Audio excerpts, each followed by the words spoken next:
Hello engineers. आज के ही video में हम लोगों ने डिस्कस किया था कि एकदम आरआरबी जेई का नोटिफिकेशन का नोटिस आ चुका है। अब फाइनल नोटिफिकेशन बिल्कुल रिलीज हो चुकी है और सबसे पहले अपडेट हमारे चैनल पर ही देखने को मिलेगी।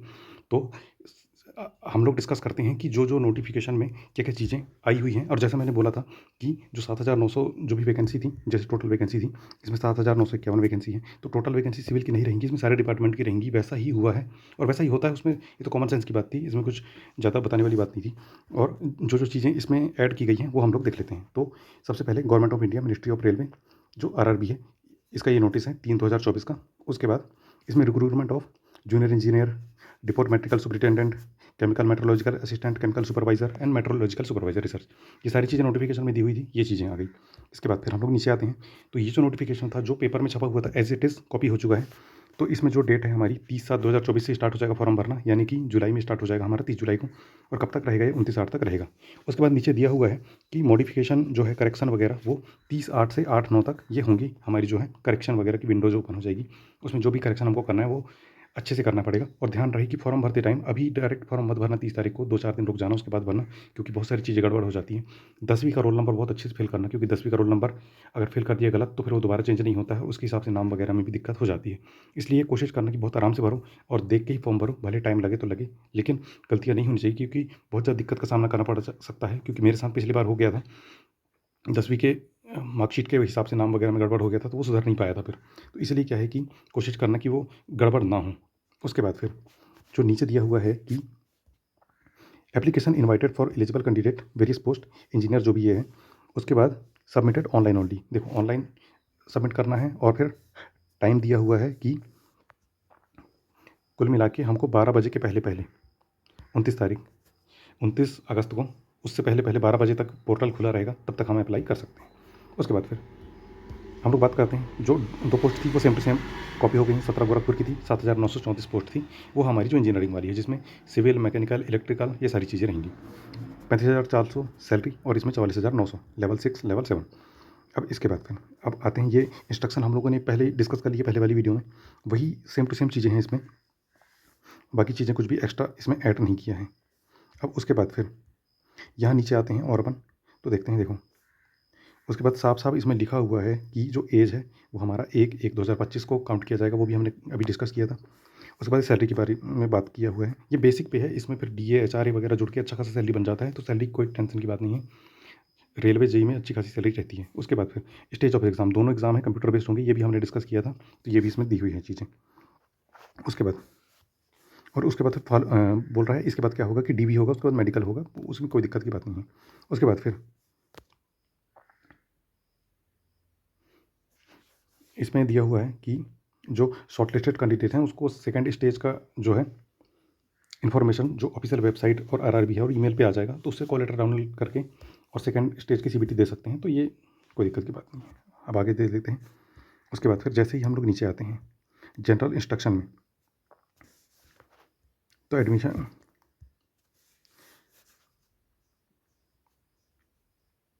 यही चीज़ें हैं जो मैं बता रहा था कि 10वीं की मार्कशीट में सब चीज़ें देख देख के भरनी है, गलत नहीं होनी चाहिए। ये सारी चीज़ें इसमें दी हुई है फॉर्म भरने का। अब और नीचे अगर जैसे हम लोग आते हैं तो इसमें दिया हुआ है पोस्टिंग के बारे में।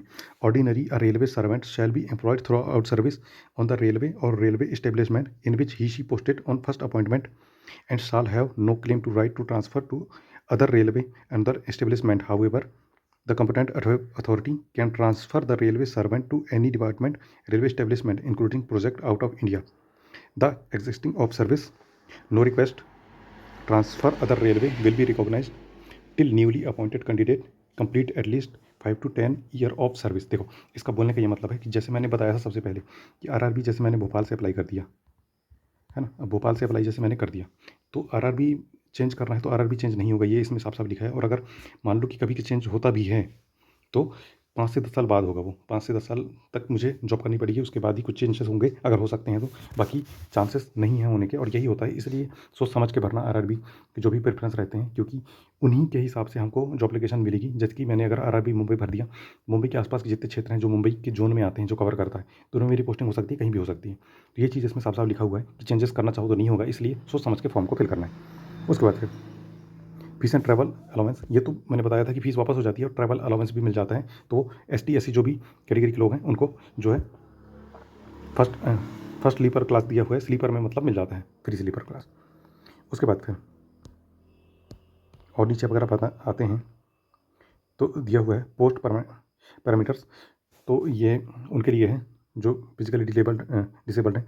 उसके बाद मेडिकल स्टैंडर्ड वगैरह दिया हुआ है कि विज़न इतने होने चाहिए 6x6 वगैरह, तो इसकी चर्चा हम लोग बाद में कर लेंगे। अब उसके बाद फिर जो nationality citizen of India, Nepal, Bhutan वगैरह सब अप्लाई कर सकते हैं। उसके बाद फिर जो एज लिमिट है वो दी हुई है। देखो एज लिमिट में 3 साल का हमको एक्सपांशन देखने को मिल सकता है, मतलब मिल गया है, क्योंकि जो 3 साल का एक्सपांशन है ये कोविड की वजह से मिल रहा है। ये बहुत अच्छी बात है। ये बात मैं अभी कुछ देर पहले अपन ने बात करी थी और ये सही बिल्कुल निकल पा रहा है। अब अगर देखा जाए तो इसमें दिया हुआ है कि अगर एज ग्रुप है तो कहाँ से कहाँ तक के लोग अप्लाई कर सकते हैं। इसमें साफ साफ दिया हुआ है कि 9089, 9086, 9084, यहाँ से इसके बाद अगर किसी का डेट ऑफ बर्थ है तो वो बिल्कुल अप्लाई कर सकता है। इसके पहले वाले जो हैं डेट ऑफ बर्थ वाले वो नहीं कर सकते हैं, तो बहुत अच्छी बात है, कोई दिक्कत की नहीं है। और लोअर लिमिट जो है वो 1/1/2007, 1/1/2007 के बाद का कोई अगर कैंडिडेट है तो वो बिल्कुल अप्लाई नहीं कर पाएगा। ये 2007 और ये 1900 अनरिजर्व के लिए 1989, 89 से 2007 तक के बंदे इसको भर सकते हैं, ये समझ लो एक तरीके से। उसके बाद फिर जो बताया था मैंने ST/SC के लिए 5 साल का, और जो OBC है उसके लिए 3 साल का। ये जनरल जो रिजर्वेशन रहता है सिस्टम जो अपने सेंट्रल के एग्जाम में होता है वही है, बाकी कुछ चेंजेस नहीं है इसमें। अब आते हैं नीचे, फीस की बात करी थी 500 रुपये और 250 रुपये, जो अपन ने बात करी थी वही सेम टू सेम है। इसमें 400 रुपये रिफंडेड हो जाएंगे और इसमें 250 रुपये पूरे रिफंडेड हो जाएंगे। उसके बाद फिर ऑनलाइन मोड पर पेमेंट होगा, ये भी सही है। उसके बाद अपन आ जाते हैं और नीचे, तो वही चीज़ है, इस फीस रिफंड के बारे में इसमें लिखा हुआ है। और नीचे जैसे आते हैं हम लोग, इकोनॉमिक वीकर सेक्शन का बारे में दिया हुआ है। फिर और नीचे जैसे आते जाते हैं अपन, क्योंकि अच्छा खासा बड़ा नोटिफिकेशन आता है रेलवे का, छोटा मोटा नहीं आता है। अब देखो उसमें दिया हुआ था रिक्रूटमेंट प्रोसेस क्या है। तो रिक्रूटमेंट प्रोसेस है हमारा 4 स्टेज में होगा। सबसे पहले CBT 1 होगा, फिर CBT 2 होगा, फिर DB होगा, फिर मेडिकल एग्जामिनेशन होगा। तो देखो मेडिकल एग्जामिनेशन में कोई दिक्कत नहीं आती है, वही चीज़ मैं बता रहा हूँ। अगर हम लोग वेटिंग में भी आते हैं तब भी हमारी जॉब है इसमें, समझ लो वेटिंग भी इसमें जॉब देता है। और फिर मेडिकल स्टैंडर्ड है, मेडिकल स्टैंडर्ड में अगर नहीं हुआ तो रीमेडिकल मिल जाता है। उसके बाद चीज़ें हो जाती हैं, कुल मिला के ये है। एग्ज़ाम निकाल लो, उसके बाद वेटिंग अगर 5-10 भी आ जाएगी तो 100% तुम्हारी जॉब लग जाएगी। भले टाइम लगेगा, एक साल भी लग जाता है कभी कभी, लेकिन लग जाता है। और वेटिंग क्लियर होती है इसमें 100%, ये फैक्ट की बात है। अब देखो फर्स्ट स्टेज CBT है, ड्यूरेशन 90 मिनट और 100 क्वेश्चन ये है। अब हम इसमें देखेंगे कि क्या चेंज किया है क्या नहीं किया है। देखो प्रोबेबिलिटी ये थी कि चेंजेस नहीं होगा, अब बाकी हम लोग देखते हैं क्या हुआ है। फर्स्ट स्टेज CBT है, इसमें 90 मिनट जो है, हाँ ये नॉर्मल इंसान को मिलेंगे। और जो PWD मतलब PWBD वाले हैं उनको 120 मिनट मिल जाएंगे। नंबर ऑफ क्वेश्चन कितने रहेंगे, 100 क्वेश्चन रहेंगे। उसके बाद दिया हुआ है the first stage CBT of screening nature and the standard question of the CBT will generally conformity with the educational standard and minimum technical qualification prescribed of the post. The normalized score first stage used shortlisted candidate second stage of exam पर merit. कुल मिला के ये है कि first stage जो निकालेगा वो सेकंड स्टेज में रिमेंट जाएगा, सीधी बात ये है। अब देखो उसका सिलेबस दिया हुआ है। सबसे पहला जो हमारा सब्जेक्ट है मैथमेटिक्स, उसके बाद फिर हमारा है रीजनिंग, उसके बाद जनरल अवेयरनेस, उसके बाद जनरल साइंस। अब देखो इसमें क्वेश्चन दिए हुए हैं और मार्क्स दिए हुए हैं इस सेक्शन के। मैथमेटिक्स में 30 क्वेश्चन आएंगे 30 नंबर के, जनरल रीजनिंग में आएंगे 25 क्वेश्चन 25 मिनट में, अवेयरनेस में 15 क्वेश्चन 15 मिनट, साइंस में 30 क्वेश्चन। देखो ना, इसलिए हम लोग साइंस को ले रहे थे। मैं बता रहा था ना कि टास्क फॉलो करो, टास्क फॉलो करने में फ़ायदा होगा। अब देखो 30 क्वेश्चन ये दे रहा है अपने को, रीजनिंग 25 क्वेश्चन ये दे रहा है, तो इसमें अच्छा खासा अपना स्कोर आ सकता है। उसके बाद फिर मैथमेटिक्स भी 30 नंबर का है, तो इसमें भी अच्छा खासा स्कोर आ सकता है। अगर मैथमेटिक्स हमको नहीं पढ़ना है तो कुछ बेसिक चीज़ें हम लोग पढ़ लेंगे। मैथमेटिक्स का अगर हम लोग सिलेबस भी देखते हैं, इसमें number system, BODMAS, decimal, fraction, LCM, SCF, ratio, proportion, percentage, mensuration, time and work, time and distance, simple compound interest. उसके बाद फिर profit loss, algebra, geometry, trigonometry, elementary statistics, square root, age calculation, calendar, clock, pipe and cisterns. तो पूरी चीज़ें अगर ना भी देखें तो आधा अगर सिलेबस हम लोग कवर कर लेते हैं तो 8-10 नंबर आ जाते हैं। लेकिन ध्यान इसमें ज़्यादा तुक्के मारने की बिल्कुल भी कोशिश मत करना। 1/3 नेगेटिव मार्किंग होता था, अभी मुझे पता नहीं है, लेकिन 1/3 नेगेटिव मार्किंग ही होगा, मुझे ऐसा लगता है। अब देखते हैं। उसके बाद टाइम 90 मिनट है और 100 क्वेश्चन है, यानी कि 1 मिनट भी नहीं है एक क्वेश्चन करने के लिए। बहुत जल्दी और बहुत फास्ट वे में करना पड़ेगा। रेलवे में यही खासियत रहती है, कम टाइम में जो बाजी मार लेगा उसका सिलेक्शन हो जाता है, इसलिए। अब उसके बाद देखते हैं, देखो the section will be distribution given, अब ये तो दिया हुआ है। अब इसके बाद दिया हुआ है कि कम से कम मार्क्स मुझे कितने लाने पड़ेंगे। अगर मैं जनरल कैटेगरी हूँ तो मुझे 40% यानी 40 नंबर मेरे लाने जरूरी हैं, और SC/ST वालों के लिए 25-30%। कोई दिक्कत की बात नहीं है, 40% से ऊपर नंबर, कट ऑफ तो वैसे भी 40 तक तो जाना ही नहीं है, उसके ऊपर ही जाएगा। 70-80 नंबर, 70 मतलब 65 से 70 नंबर के आसपास कट ऑफ जाता है। उसके बाद सेकंड स्टेज CBT की बात करते हैं। अब सेकंड स्टेज CBT जो होता है उसमें हमको मिलेगा 120 मिनट, और जो क्वेश्चन रहेंगे वो हमारे रहेंगे 150 क्वेश्चन। अब देखो इसमें भी 1 मिनट नहीं मिल रहा है, 1 मिनट से बहुत कम टाइम मिल रहा है, इसलिए इसका कट ऑफ बहुत कम जाता है। 90, 98, 99 इस टाइप से कट ऑफ जाता है। ये जनरल की बात कर रहा हूँ मैं। थोड़ा बहुत ओबीसी, एसटी, एससी में थोड़ा बहुत अंतर आता है, ज़्यादा अंतर नहीं आता है, 1 नंबर का अंतर आता है, तो कुछ बड़ा अंतर नहीं आता है। तो 120 मिनट में, क्योंकि 150 क्वेश्चन कोई भी अटेम्प्ट नहीं कर पाएगा, ऊपर से नेगेटिव मार्किंग अलग से, 1/3 अलग से। तो अब देखो जो इसमें क्या क्या आता है, इसमें आता है general awareness, physics, chemistry, basic of computer application, उसके बाद environment and pollution control, technical abilities. अब इसका हम लोग देख लेते हैं कि कौन कौन से सब्जेक्टों का कितना कितना वेटेज है। देखो जो हमारा टेक्निकल है ये 100/100 है, ये हमारे हाथ में है। इसमें हम लोगों को कोशिश करनी है कि हम लोग इसमें से कम जो है 80% मार्क्स हम लोगों को टारगेट करना है, कि मैक्सिमम टू मैक्सिमम 80% मार्क्स हमको किसी भी कीमत पर गेन करना है। और बाकी आ जाता है जैसे कि जनरल अवेयरनेस हो गया 15 नंबर का, फिजिक्स केमिस्ट्री ये 15 नंबर की, ये पढ़ने में बहुत फ़ायदा है। और फिजिक्स केमिस्ट्री इसमें लोअर लेवल की नहीं आती है, इसमें अच्छे खासे क्वेश्चन आते हैं जो रेलवे क्वेश्चन आते हैं।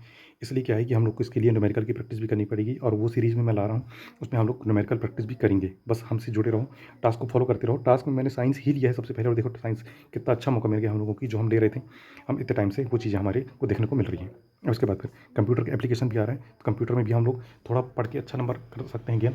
कंप्यूटर पहले नहीं था, कंप्यूटर पर ऐड कर दिया है शायद, मुझे अच्छे से इसका सिलेबस पिछला वाला याद नहीं है, लेकिन अगर कंप्यूटर नहीं था तो कंप्यूटर अगर मिल रहा है तो बहुत अच्छी बात है। लेकिन थोड़ा ये चेंज किया मुझे ऐसा लग रहा है। उसके बाद फिर इसमें भी सेम टू सेम वही है, 40% में तो सिलेक्शन वैसे भी नहीं होना है, 40% के बाद ही होगा। और जो इसमें लिखा हुआ है virtual calculator will be available, ये बहुत अच्छी बात है कि वर्चुअल कैलकुलेटर इस बार अवेलेबल रहेगा। यानी कि एसएससी जेई और आरआरबी जेई की अगर मैं तैयारी कर रहा हूँ तो दोनों एक साथ हो जाएगी, कोई दिक्कत की बात है ही नहीं। देखो कितना अच्छा चांस हम लोगों को मिल रहा है। अब उसके बाद फिर हम लोग आते हैं कि जो एग्ज़ाम का ग्रुप कौन सा है, जैसे कि मैकेनिकल, प्रोडक्शन, ऑटोमोबाइल, मैन्युफैक्चरिंग, उसके इस तरह के हैं, तो ये मैकेनिकल में आ जाएंगी, इलेक्ट्रिकल में आ जाएंगी, ये इस तरीके से। और सिविल में कौन कौन से आएंगे, सिविल में आएगी सिविल इंजीनियरिंग, उसके बाद फिर basic stream of civil engineering, BSc in civil engineering, मतलब डिप्लोमा वगैरह भी आ जाएगा। ये सारी चीज़ें होंगी। अब इसके बाद अपन आते हैं नीचे, तो फर्स्ट स्टेज जो क्वालिफाई कर लेंगे वो सेकंड स्टेज में आएंगे, ये सारी चीज़ इसमें लिखी हुई है। उसके बाद नॉर्मलाइज जो मार्क है, इसमें नेगेटिव मार्किंग का भी कुछ दिया होगा, कितने होते हैं नीचे दिया होगा, अपन देख लेंगे।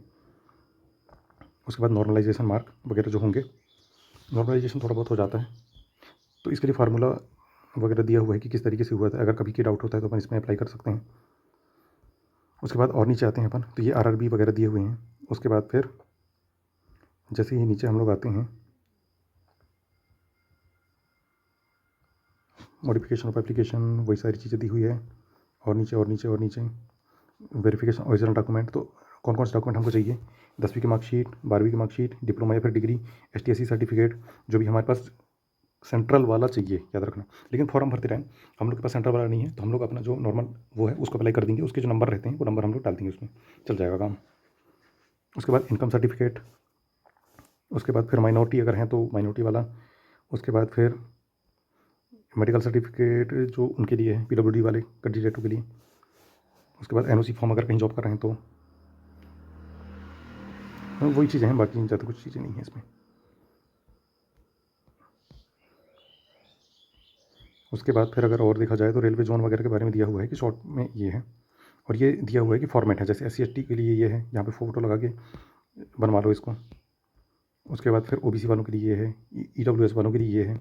इस तरीके से ये सेक्शन दे देता है, इसको निकलवा के नहीं बनवाया तो बनवा लेना, वो काम आ जाएगा। उसके बाद फिर और नीचे आ जाते हैं अपन, तो डिसेबिलिटी वालों के लिए है, आ जाते हैं नीचे नीचे नीचे। सिलेबस जो है, सिलेबस दिया हुआ है वही चीज़ जो हमने ऊपर देखा था।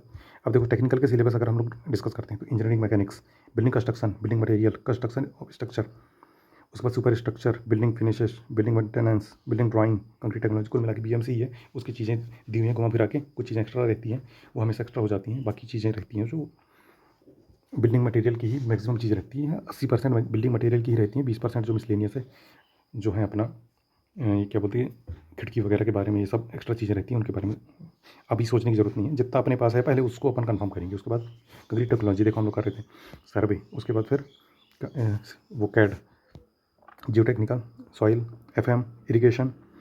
उसके बाद मैकेनिक्स ऑफ स्ट्रक्चर, मॉस या फिर सोम जो भी बोल लो। उसके बाद फिर टॉस, फिर कंक्रीट, वो आरसीसी ये हो गया, स्टील हो गया, ट्रांसपोर्टेशन ये हो गया, हाईवे, इन्वायरमेंट, यानी सारी चीज़ें हैं, कुछ छोड़ने की ज़रूरत नहीं है, सारी चीज़ें हो जाएंगी। सर्वे भी है, सारी चीज़ें हैं इसमें। अब इसके बाद फिर इलेक्ट्रिकल वगैरह इसका तो हमको देखने की ज़रूरत नहीं है। इलेक्ट्रिकल सारी सिलेबस सारी चीज़ें इसने अच्छी खासी दे दी हैं।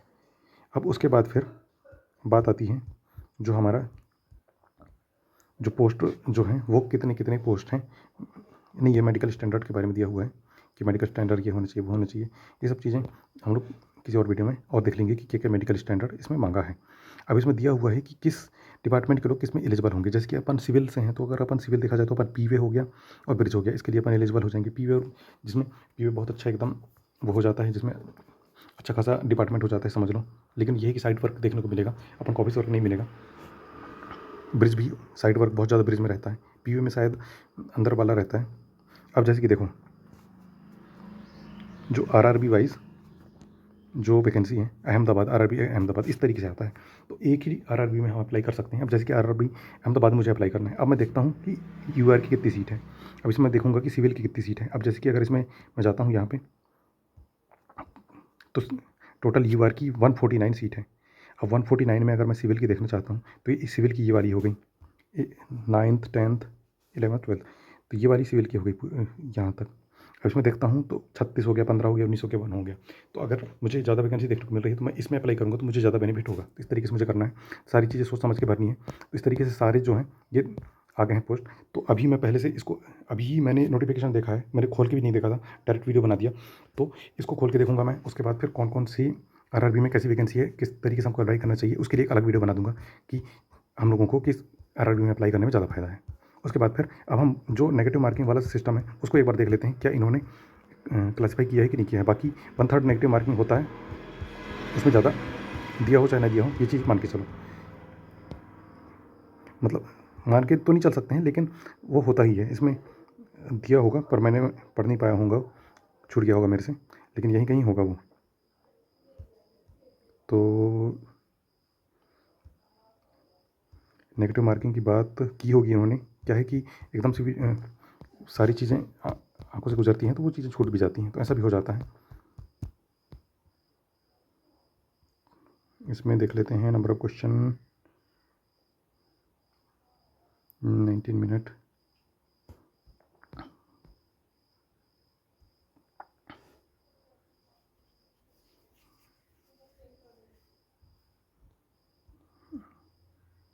General science post score candidate who negative marking का इन्होंने कहीं ना कहीं लिखा होगा। बाकी नेगेटिव मार्किंग की पिछले एग्जाम में थी। अब अगर इन्होंने नहीं लिखा हुआ है तब तो बहुत अच्छी बात हो जाएगी, क्योंकि अगर नेगेटिव मार्किंग नहीं होता है तो ये हमारे लिए तो बहुत बेनिफिट की बात रहेगी। पर अगर नेगेटिव मार्किंग वैसे रेलवे में 1/3 होती है जनरली जो है आरआरबी एप्लीकेशन।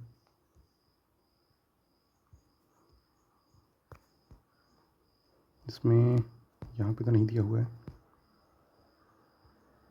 Second stage.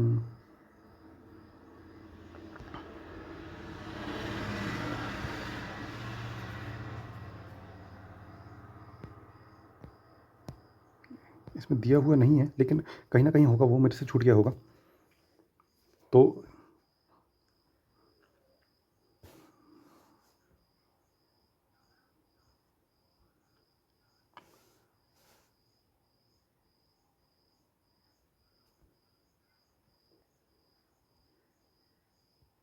वो मेरे से छूट गया होगा। बाकी हम लोग आगे की वीडियो में जब हम लोग डिपार्टमेंट वाइज मतलब आरआरबी वाइज कितनी वैकेंसी है वो सब चीज़ें एनालाइज़ करेंगे, तो जो नेगेटिव मार्किंग का वो सेक्शन है वो मैं अलग से स्क्रीनशॉट ले लूँगा, उसके बाद फिर मैं बता दूँगा।